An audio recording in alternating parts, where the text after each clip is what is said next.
khovel pum hua pa tractor tha le shal member Mahindra tractor swan Mizoram dealer anei vele ta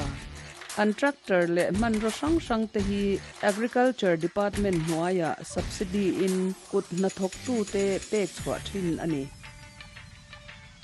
Mahindra tractors by Zonun Enterprise.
Match kan start leta tuna hian John Laldinsanga khat la south le Roy Lalhriatpuia khat la south ve tuna hol lai me ki Roy ania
number 5 kha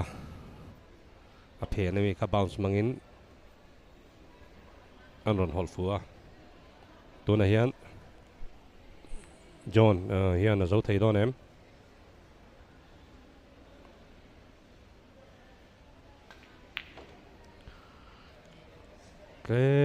min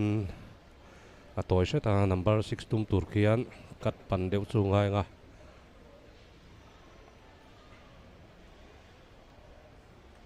china ka soi chi kha nia screw abang mang nen an trăng kopa khi ai ki chon han chho deuh seng ol sam tur nia number 8 ki setangai le sia bol dum ki yan chinang number 6 alut le kat mai adum atum zoa alu zoa a eng bol kwa khi a hol fu chuan alu thei chuan frame ki la don ni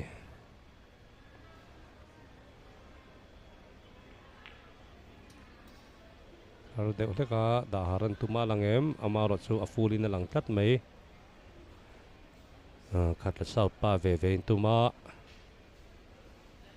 roi hian in tinga ti don en chinang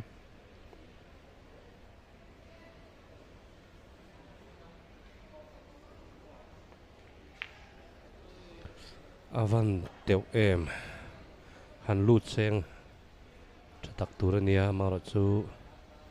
bol ki a fulin a langem kat lu thei tok in a langem 9 khela dalem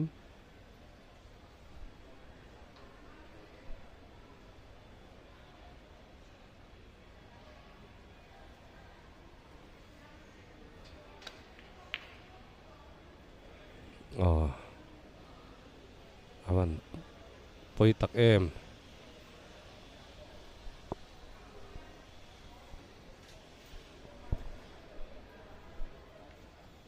number 8 ro chu side to ketala lu thei don lawa corner vela ngai mela anen wang aling em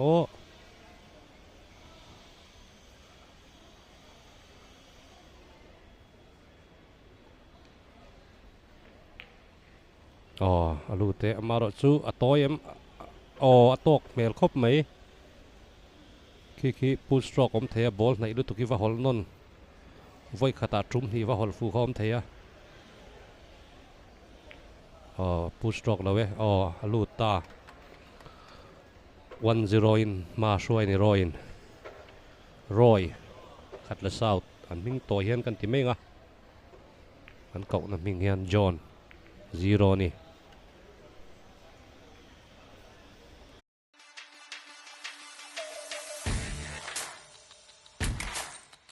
khovel pum hua pa tractor tha le shal member Mahindra tractor swan Mizoram dealer anei vele ta an tractor le man ro sang te hi agriculture department hnuaia subsidy in kut na thok tu te pek chhawh thin ani Mahindra tractors by zone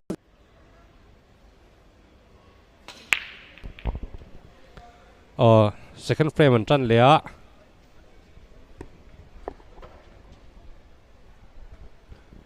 break lut thakop me number 1 arem em boka en tinge ti don en zelang when MSBA official lanchi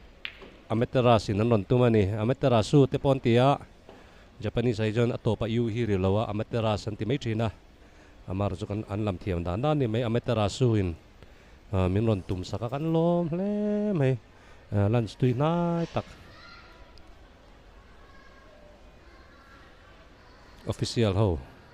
official duty helai huna omte ei turatan a fall pal hlo mai cue ball placing in du dan thalin om dona kan hriat tura chu voi thuma zona fall hian frame hi lo stop thei bokani zok her tum po hi ngai lo ti khian snook le du chuan nge zo a khel don nge entinge ti don ian chinang snook le khela ma se aron lum lang deuh chiani khati lo zong tak zok khan han pot le thetin han ti seng an snook that don nen amaro chu tiang hunai chuan ngai tu ana te po hi a being ve chum thini pressure hi lo tam to thina ngai tu ana film lu thei pia lama hian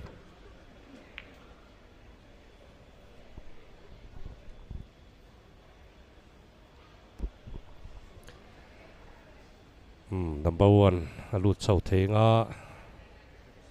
number 3 akal lenga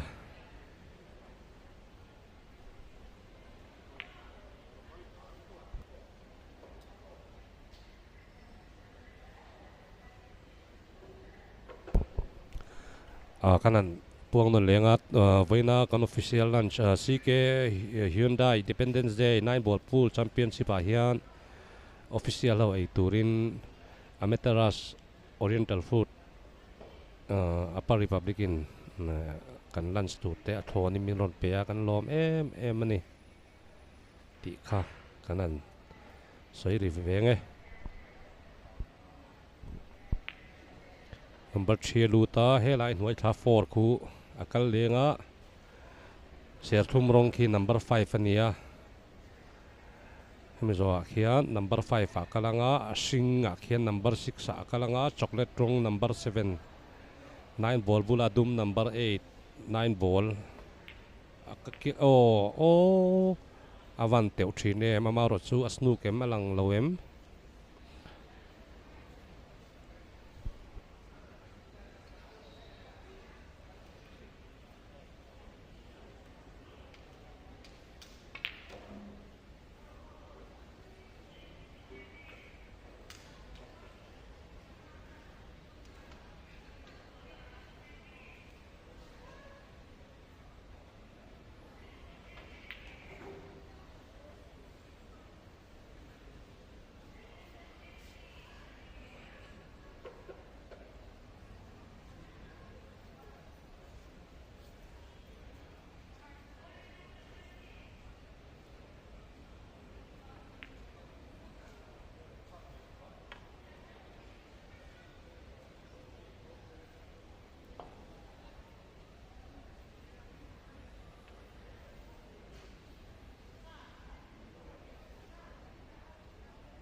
và poi chỉ nem khát chú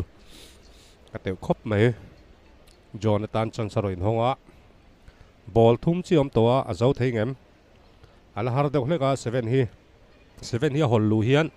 a kiu ball ron le thian in hemi a kut bul chi side pocket a hian in ball a choi ve thei chat mai ni film khura ro ngai khop mai chu wain a thep tangot ani the har deuh top khatuma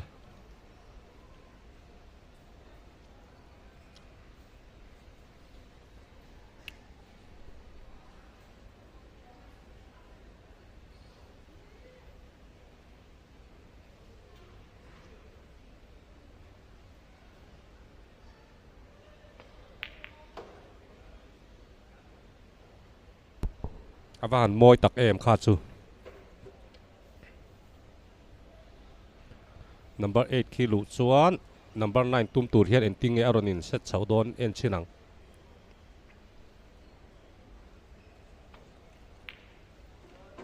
ava moi em aron atlang aron hlapa tok che he chu la thei to lo bol ani pleasure chiom ani lo chuan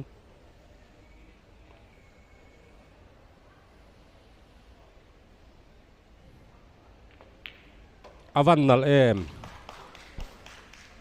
2-0 in roy and ma shoi ta khatla hi khatla south hi sport a hian an sanga tuna Mizoram athiam som porkin elna hian kan chiar chinanga kelal lom ki ma khatla south ania lal sang zela khatla south alonia kelal ngai oma khatla south John Laldinsanga khat la south Roy Lalhriatpuia khat la south khai khat la south chu Mizoram athiam som paruk than khom zinga seat nga an ron luani veng ang pon in chuan na thamani an veng thalai sport ti thei tak mai an nei hi a veng ni te po anuam do ne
number 3 lang don em analutuk helai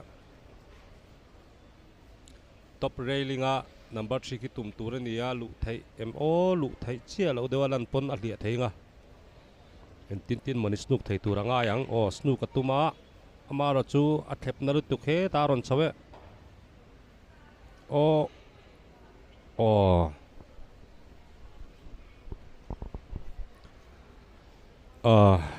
kan soi tong khan he game hi nung chang zirnan a thakop mai kan fa ten nung chang an zirnan kan soi le thina game dang kha atropeti na ni lo game dang a chong kan phakar mema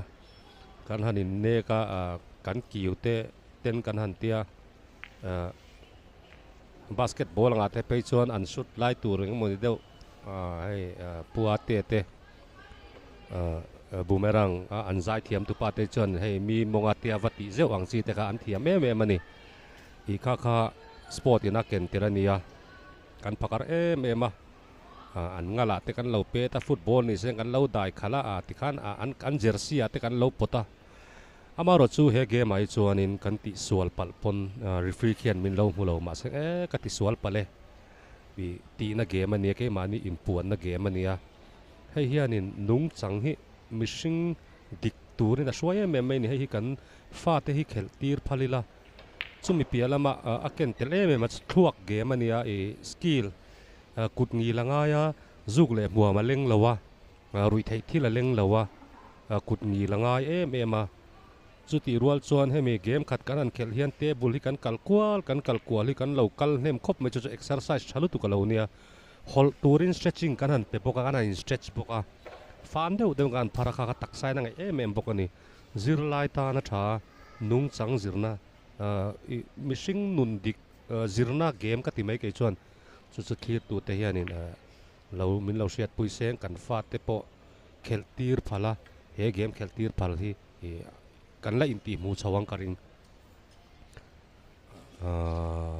roi na lut lo hlawa Jonathan an pea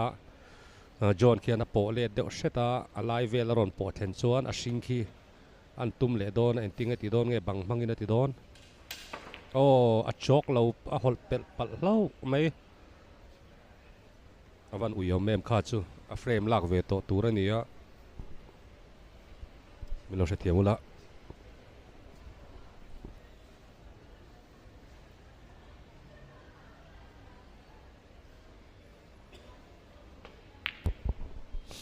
Ameteras Oriental Food Ameterasu anti Ameteras Oriental Food in ai tur min lo pea kan ai pa kan ka ti sual pal ani mi lo ngai dam ro kan ron ir fia khachu tui ti takin kan aya kan en na kan ron comment boka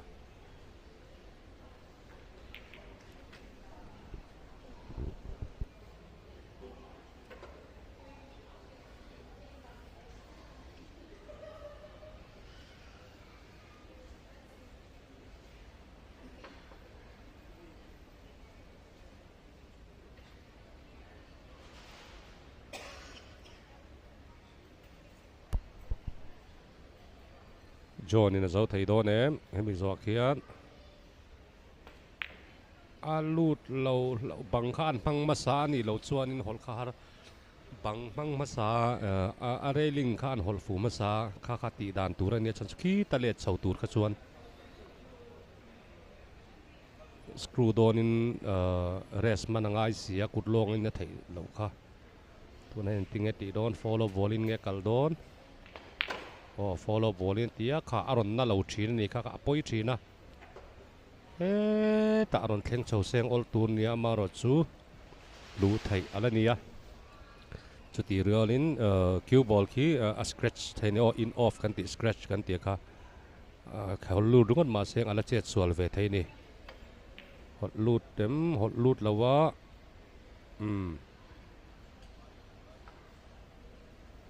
tuna hian John in chance nei ve ta side pocketa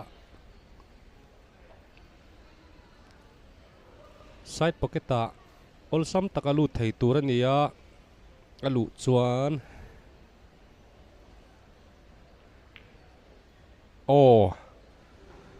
nine ball chu alta hei chu hla lawang players pa ngai ania engmani pressure le thilkal sual chok lo te omani lo chuan 1-2 in don ni John in a zo ve ta ni ti khan 1-2 in 2-1 in roin ma shwai ni score Roy 2 John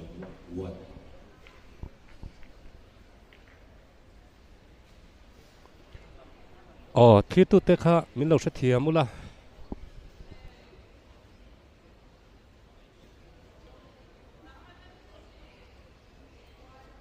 net kan net hi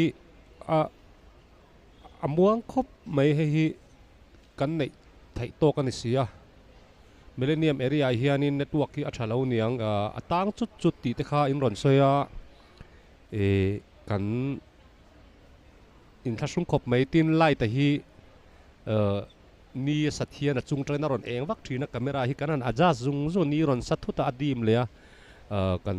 khatiang kha kan din munia in ngai dam kan ron dil na sa nulu te po min lo ena lalrina nu kha kalo bye ani het tang hian commentary box tang hian na na break lu don kha achak nga la ni kha ka ti kha number 1 aron hola ball kal kwal noya 9 ball kha aron lu ta ti khan roy in 3-1 in ma suai ta ni frame ni chiama mo to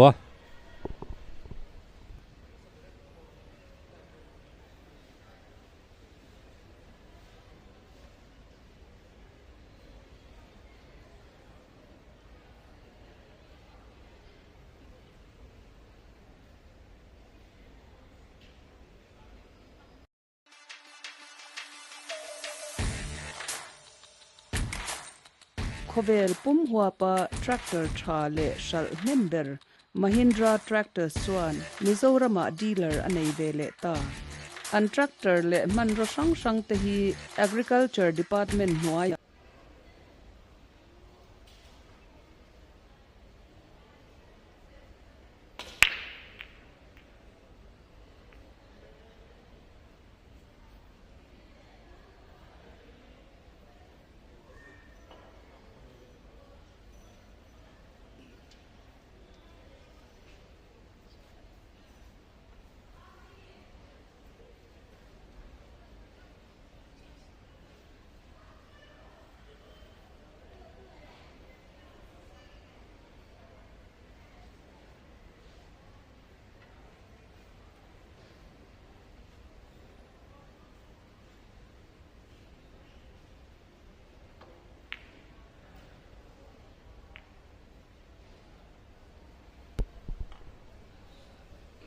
avan wi yom em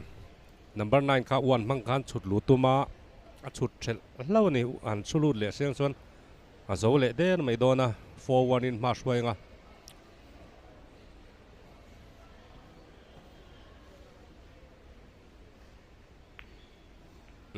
snooker khela alang em en chinang en vanga a hol fu thei don in a hria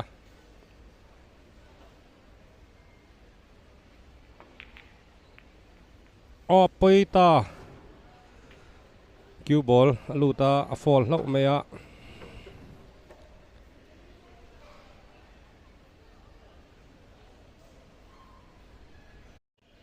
ball khatero ka chu luta tikhan voi khata fola John hen en ting ti don snook a khel le a snook le vei chuan a hol fu lo chuan a poi ngotang in en chinang he game hi en tinan a snook le nga a hol thel chuan a voi ni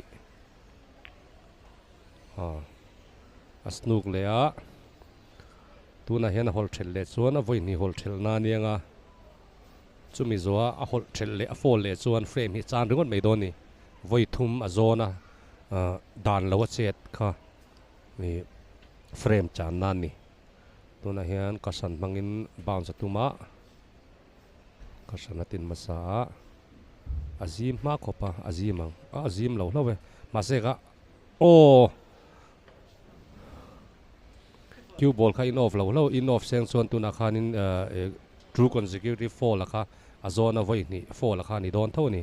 ki tang ta tat meya 9 ki hol sanangai ani lo chon placing in one can ron chumei don kha fin thia mangai fall ve thunga ti khan fall lui ta kha thiang vek thawani ale lama chuan aru ka thil ti ero a thiang lo thunga ni kan internet hi a thalo khop me millennium center chunga hi a chakber chi Mizoram a chakber chi kan hmang chung hian lai na lai hi signal mu lei thei lawa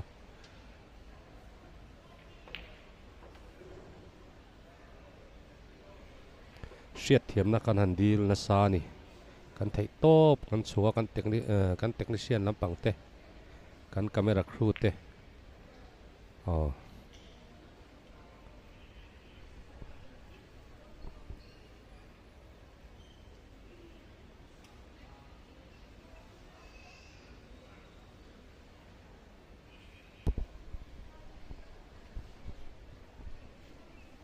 ka ngai sa ne mem puaw muna kan copy lok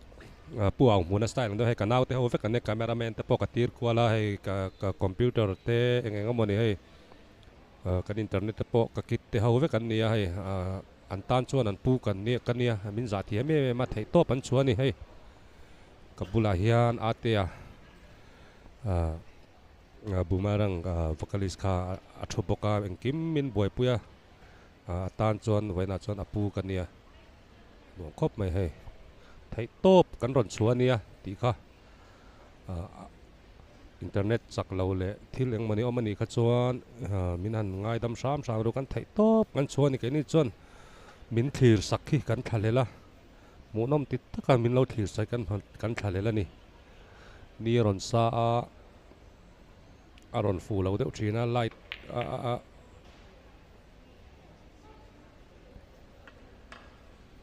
light en dan te aron dang lam khan a camera en dan te aron dang lama chuti rualin kan internet ta hi kan duana chak theilo ero hi ngai dam kan ron dil chawni tuna hian John hian azo thengem hemi zo hian in number 3 zo hian khi lai akut veilam pang a glove sun na lampang bula ball ki tum le turania chu hei akat lutanga number 3 wall akat luta aron chawdu tukem o atoke kimi kia lu le chuan kimi top railing a ball singki atum le turania he lampang adin na lampang railing a hi bottom railing kan ti to kha ki ahol lutanga na ngai lova en chinang atang lo a sing zo hian tu na hen chocolate rong hi tum le ngai ni hen ting e ti don en chinang kalom le mai ional te min ron ti he WhatsApp te ka donga ko hi anal emema patea Magdalene drummer le PB Magdalene basis kha ka encol lai an Magdalene band manager ka ni lai khan io hi mono min ti china an shelawa ka o hysterio langania e hei tuna po message te ka donga io nal hle mai kai thla ka nom ron tia lom thu karon soi ni ke ma po hi kai se ve ni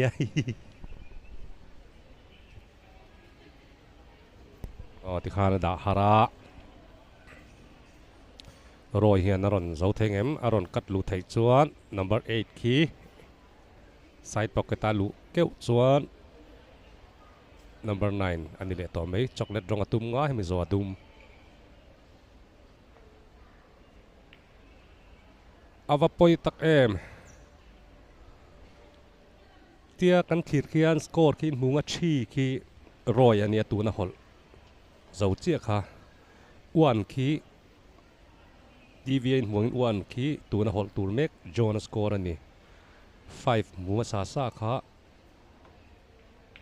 luta ale angil tatlat mai pole tangai don ni hemi englo oron lut tur hian 9 ol sam takaron hol thei tur hian tu na a ball din na bor vela hian ron let le thei seng enting eti en chinang follow ni ti don nge pocket khichit thei boka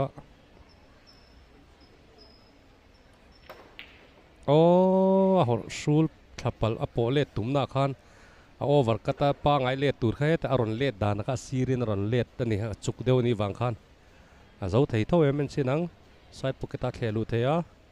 thil har take roni azim du thina kha kasoi kha azim thina ni side pocket kan khe hi film khuranga ya azim thina ni like te kha uyom hle mai jona frame tour 3-2 ni mai tu ni a roi hian convert thei ngem khat la south ve anin dim lo khop mai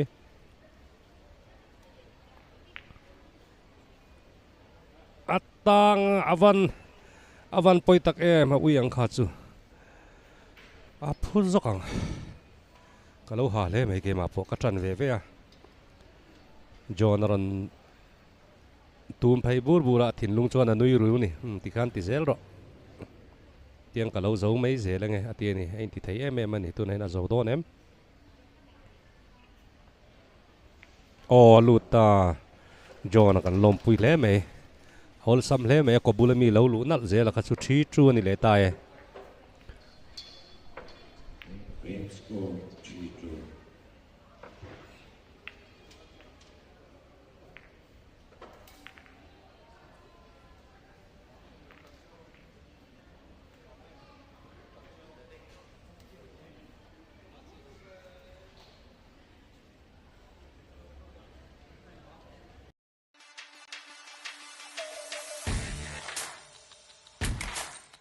khovel pum hua pa tractor tha le shal member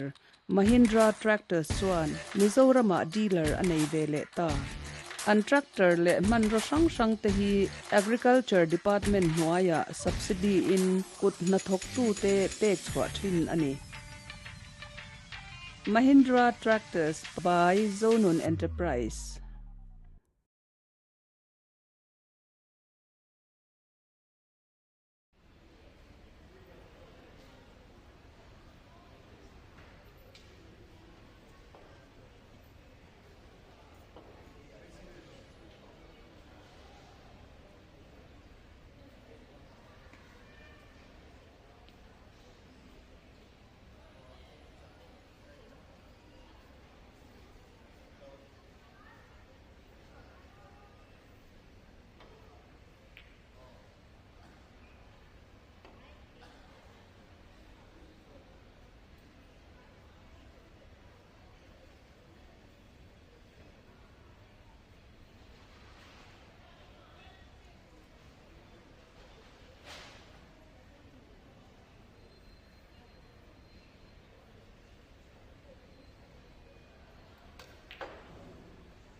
kan no le toy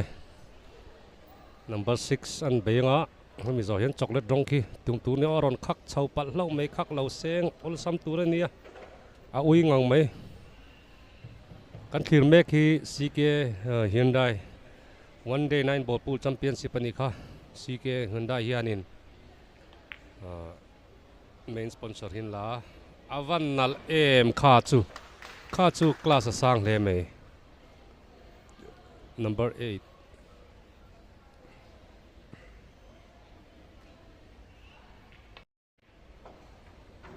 aron pot le ta kha khovela thil har berane pole te hi kati to kha a pole mai hi chu thil olania atling lawa atling lutuk te hi om thina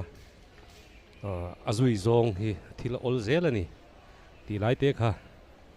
kan soilang venga tu na hian number 9 na lu chuan ro hian 4-1 in ma shoi do na frame khat en chinang apoi lutuk tu na hian khat la pa John ron lut ve lenga 3 all te po ani thei don ni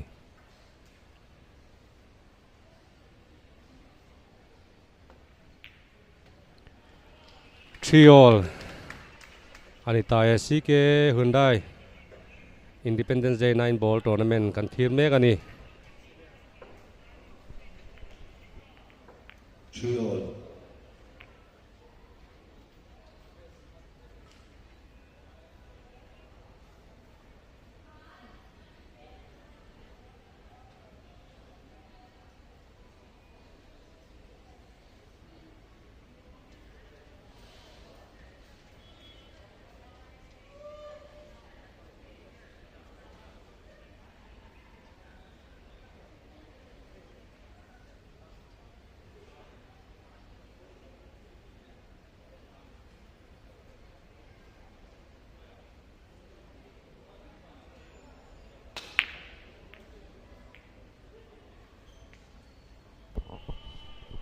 Trio ania frame sarina kan tran lea I Day Independence Day Championship 9 ball pool championship ania CK Hyundai championship ani ani hian hay an bike ten scooty ten ron hunga nal khop maya I on nal boka nang thei chu Aprilia hi man tlom takin kan lo pe kan lo leiti rang che te po an tiril rut dewani lom thu hian soi ngal zel phot mai la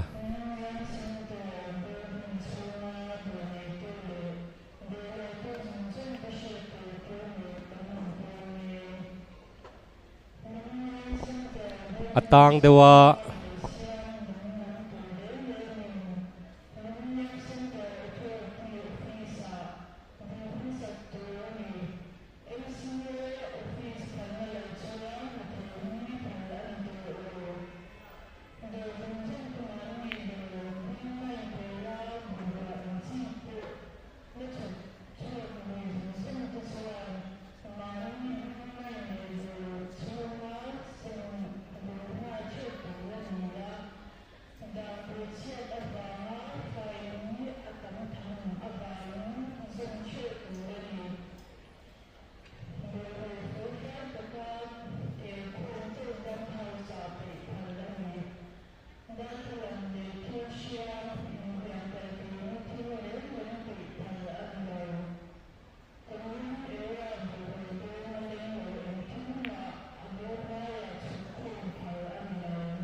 ma kan son chho zelang geo fiber in thei to paron chua an khol tha an ron neng lowa thlir tu te kha lo tang deuh te kha min han sathiam sa mula tu na hian ball sen hi tumangai sia lia khu tat mea bang mangin afua ball khian banga fu lengai o fu eti khan kutling a thil ti ni kha kha kutling lawa ni lawa kutling a thil ti nia iti so lawe atia pa players khian a fall lawa ni an thlep har ve lea roi hian in a chance voi ni alo sa 5-1 ni thei tur kha 3 all ni a ko bula voi ni pe a John hian nuam ti takin in thasung lo takin alo lu tani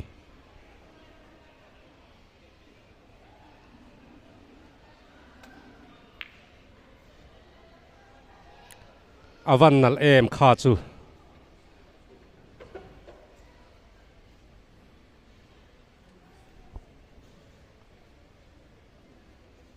number 5 khi atum tur khi asing khi an hlia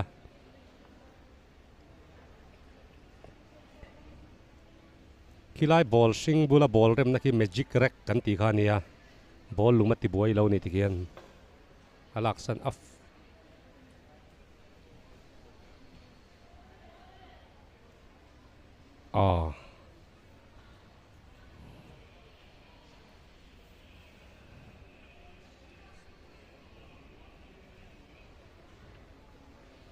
ball rong kalau musua zong ni ke man athil tu makha dika magic rek khian in ball luma ti buai lawa maro chun la laksan lo na chan chu ball ruk khian in adel be wang nia ball ruk khian hol san huna chuan referee nol sam takin ron la sonanga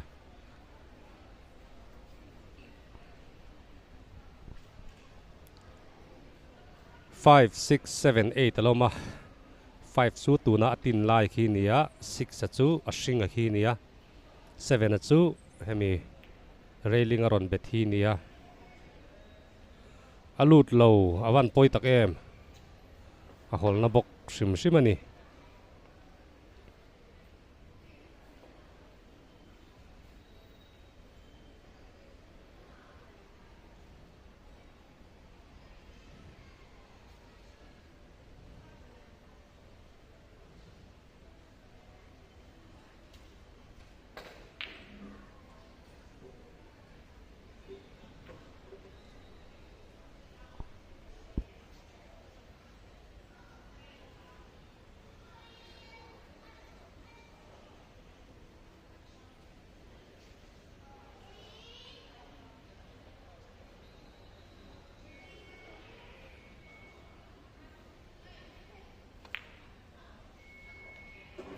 awa moye magic rek kharun la santa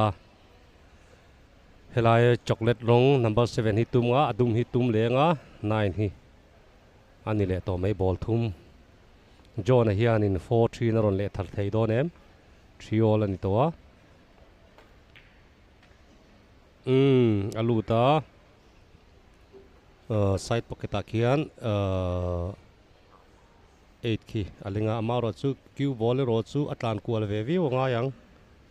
9 tum le tu ken na de hlekin han hol seng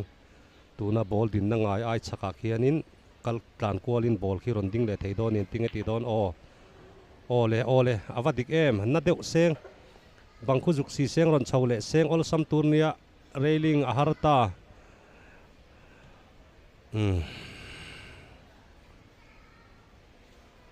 thei to paron chua dona ne na chang turin 4-3 ni don em 4-3 na ron reverse zone em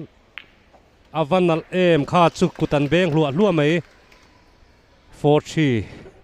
jonan ma suai ta ni tikhan John hian athian pa khat la south pa roi hi khat la south tho hi frame khatalak chuan he tournament atang hian a hnot chuak to don ani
nine ball lu don em avan teu em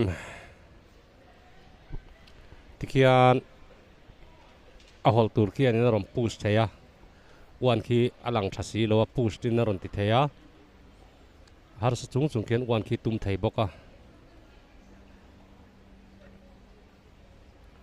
push ati khian du na holanga ma se tum pui tur khian in fall ani lawa push out nge khel do at bounce khel don ni ke push khela a khel pui tu pa khian ka du lawa ti chon hol non ti theni fall ala om lo ni ta khian amaro chu ala dong amaro chu khimizoa khian khi laya top kobula ball pol ki tum tur ani enting ati don screw side mang khian alut lo pal lo maya har talawa wan le tu chu ain combine hal to ni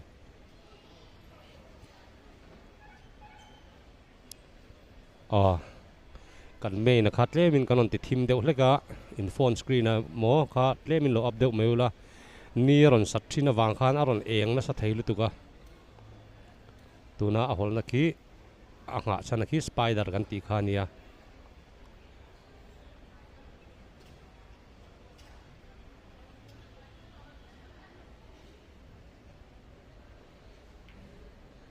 alut lo mai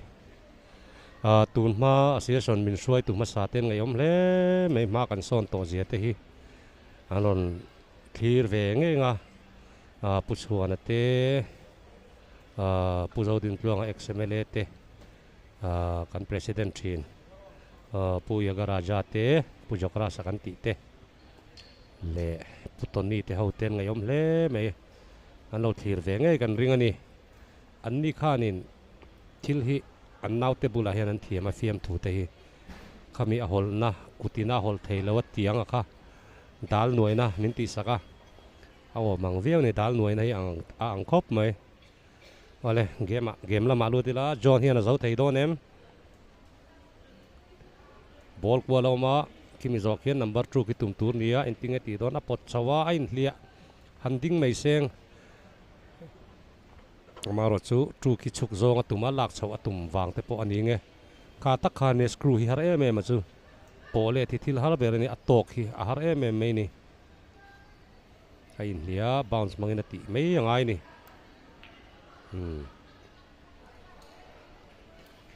ball banga va hol ma sa a khatia ti lo khachuan alang lo ni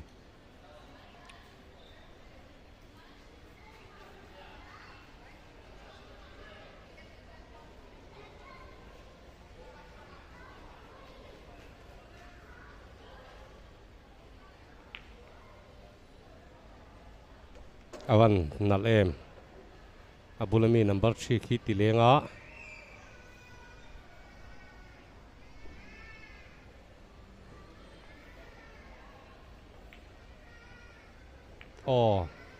number 4 aron ovona deu hlek ani khai zoi khan an vua seng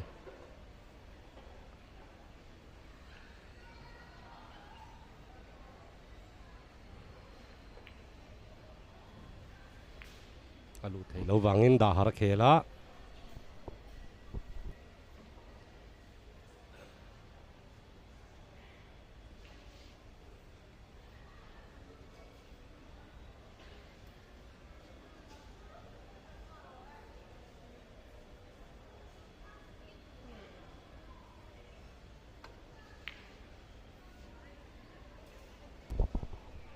avan teu em zo thei tur din huna ding ania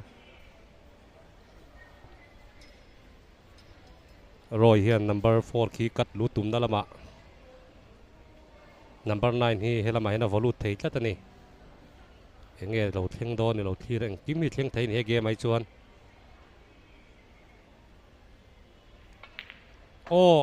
avan teu em 4 poluta 5 a set le ngal tlata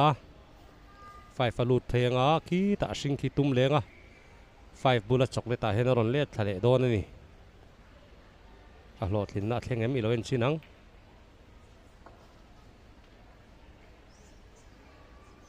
la lut thae una chuan ball sing ball rukle ball sari chocolate rong ki akal dan tur chu ni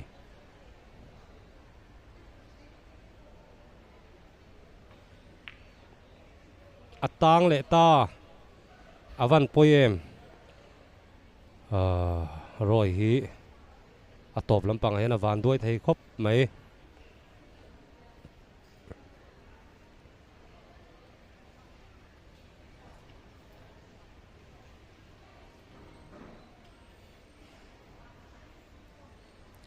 khen chau tur chuan ball a sir zong a vir lo kha chuan a khen chau thei don lo a rival zong in la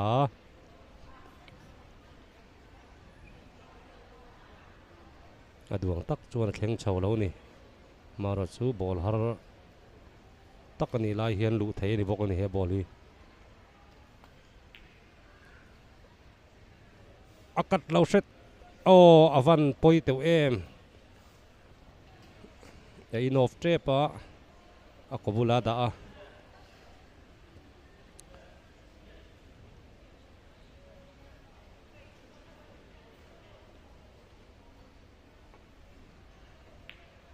chocolate chocolate color 7 black ball zo hian yellow white color 9 tur khi nia ro hian a hlot ling pui don em 14 kan mu don em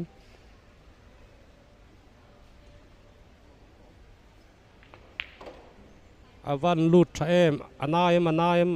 ball kaldan anaset khianin zung thum bok vel zung o khap khat velin han na lo seng ol sam takin hnuai ko na tum khathei don ni side pocket a kan kat jok mai nge tia side pocket a trai don ni side pocket tang a fu le ta avan poi tak em zona thorim na roi thorim na a that te lul nen zona hian pressure noi en ron lut thei ngem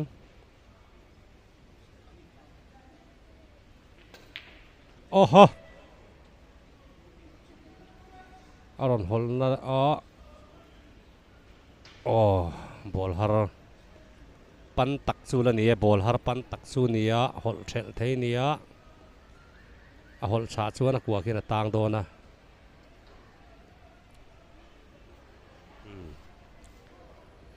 res pa ngai hi kan president masa tut sang ni pakhat kum vela kan president masa pu yagrasan dal nuaina ati thin min fiam thua a ming phua kha nia kan suai tu lui te ngai om hle mai tikhan 43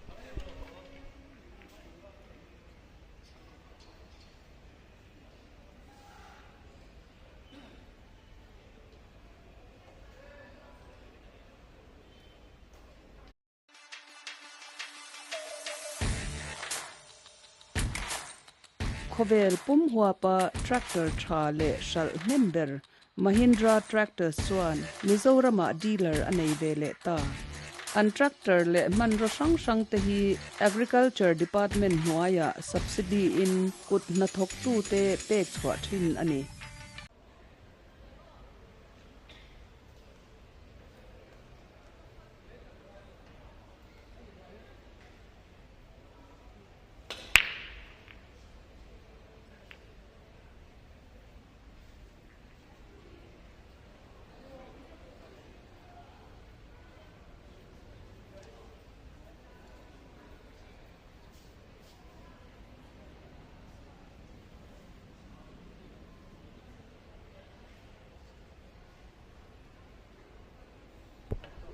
pusa khela wana lan lo wangin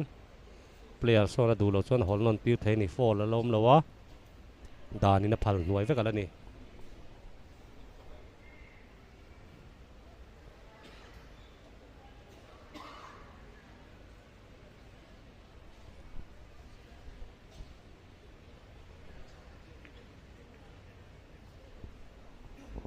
aron snook tai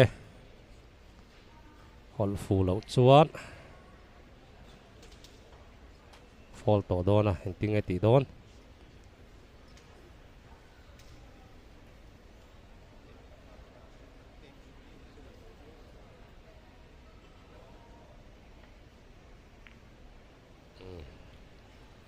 adik khap mai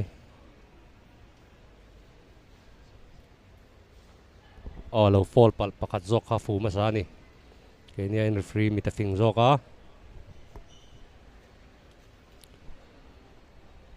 naktuk ka he tournament hi CK Hyundai Independence Day 9 ball pool championship hi naktu wa top dona amuna te po milo thir sakula YouTube lama te po khan milo thir sak boknga local man laute chuan technical problem hi bautura kan nga ya thei top geo lamin ron chua an khol tha zel an ron tha ka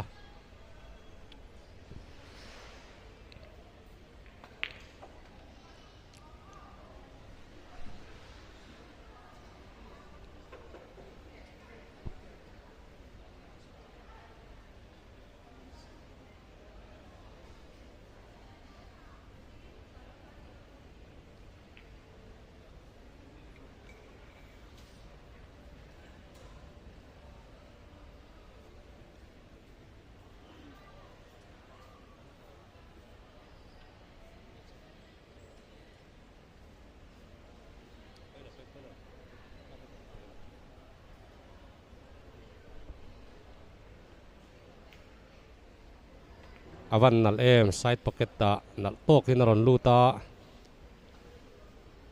for tumnga at hnuai mi le railing ami khi number 5 ani enting e in set don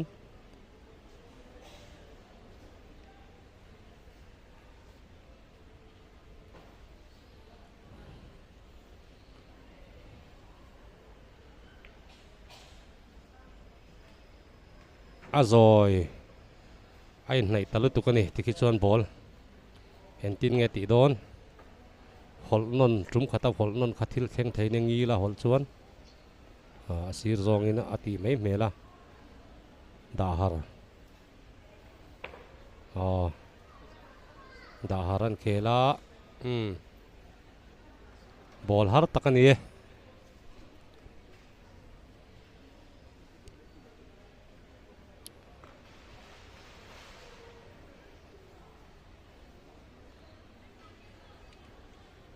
number 5 atum le dona ball khi lo thlir tu te tan 9 ball ania ball khatna tangin number ania 1 2 3 4 5 6 7 8 9 akha nia ball war khi striker ania uana an va chudar popa jirang chuan adu du alu dana zir khan uana tang khan in dot dana la nung nung number tlem atanga zo tur ania amaro chu players pakatin uan hol fu pop khan uan lum kwal khanin 9 te khawa chulut seng a chak nga lani atum bera chu dan dik thapa 9 lu khani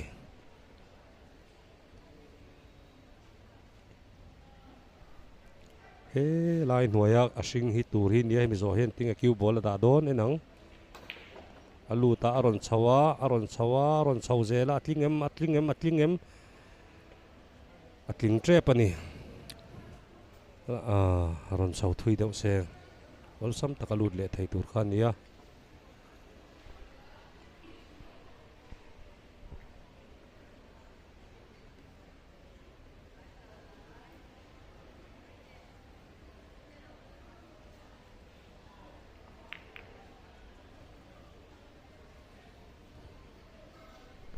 veng khat la south players ve ven nia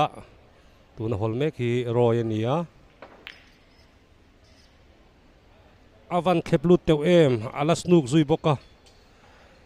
hol fu van har don em khi chu a hol fu lo chuan ball war khi alam makanga roy khianin ha du danin a khel thei don ani ball war khi du na da thei don ni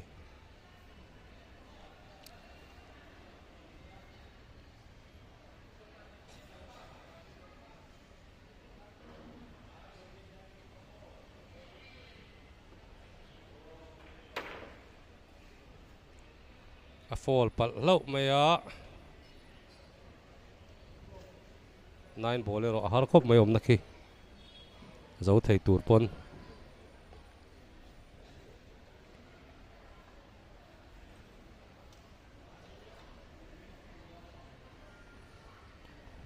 green brown black ina kalangai ni green hemi zo brown a hol na lutuk nge brown kianin 9 ki chut lu tum jok en chinang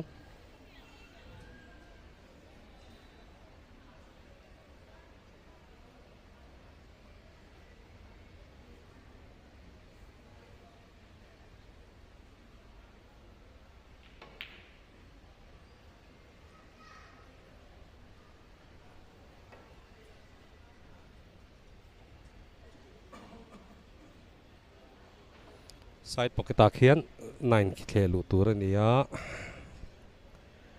azim ma loen sinang thelu trai do nem the khi azim ma atok anga angai a the chon azimang ei a thep zau thung ani tuna khachon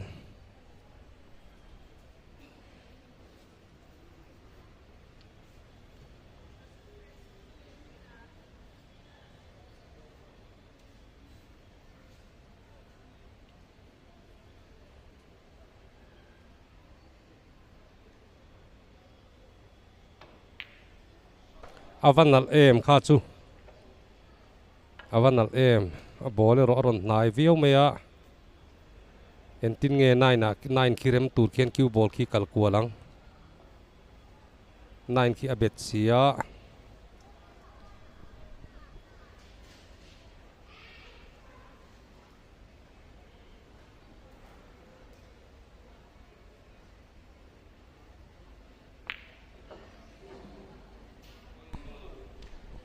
avan poem rồi che sual le a jonan kiu ball in hen ron ne a aduna tak ka danga khel don ani side pocket a khian lu tuma opening khi ji mang renga alut thei thong em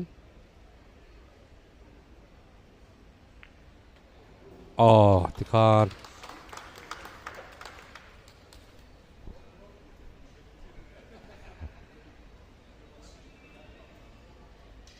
John chaktani 4 all in 4 all ania tikhan 5-4 in John chaktani Lalhriatpuia 5-4 ina ni to khela do te hi